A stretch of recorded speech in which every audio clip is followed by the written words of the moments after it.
સાડા તાલુકામાં નમક મજદૂર આવાસ યોજના કોલોની બની ખંડેર, પાટડી, માલવણ, દેગામ, જેનાબાદ બનાવાયા હતા આવાસ યોજનાના ઘરો।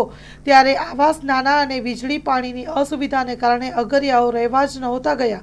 અગરિયાના નામે લાખો રૂપિયાનું ધોવાણ થયું છે એવું વિક્રમ રબારીએ જણાવ્યું હતું। Story report by Minaz Malik, Dasada. Dasada તાલુકામાં નમક મજદૂર આવાસ યોજના અંતર્ગત 180થી પણ વધારે અગરિયા પરિવારોના રહેણાંક માટેના મકાનની યોજના જે તે વખતે સરકારશ્રી દ્વારા કરવામાં આવેલી હતી।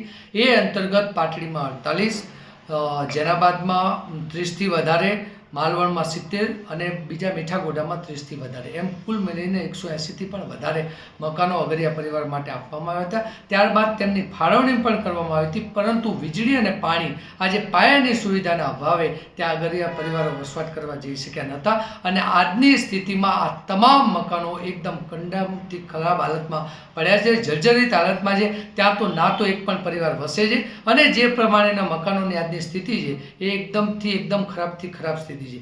જે પ્રમાણે આ વિસ્તારના અગરિયાઓ કાળી મજૂરી કરી રણમાં 7 થી 8 મહિના વસી અને પોતાના પરિવાર માટે પેટીયું રડે છે, ત્યારે એમના નામે લાખોથી કરોડો રૂપિયાની ગ્રાન્ટો તો આવે છે, પણ સાચા અર્થમાં રૂપિયા વપરાય ક્યાં છે એનો આજ દિન સુધી કોઈ હિસાબ નથી। વચ્ચે કેગે પણ આ બાબતે ગંભીર સવાલો કર્યા હતા કે અગરિયાઓના નામે ઘણી બધી યોજનાઓ ચાલે છે, ચાહે સોલરની યોજના ચાલતી હોય, એસ્કેપ પાણી વહીને જે અગરિયાઓના પાટા સુધી જાય છે એને રોકવા માટે જે ચેક ડેમોના કામ થતા હોય છે, આ તમામ બાબતો પર સરકારી એજન્સીએ જ્યારે સવાલ ઉઠાવ્યો ત્યારે હું આપના માધ્યમથી સ્પષ્ટપણે કહેવા માગું છું કે અગરિયા એ છેવાડાનો માનવી છે, એ કાળી મજૂરી કરી અને પોતાના પરિવારનું પેટીયું રડે છે, ત્યારે એના નામે પણ જો આ પ્રમાણે ભ્રષ્ટાચારનું એપી સેન્ટર બનાવશો તો ક્યાં જઈને છૂટશો।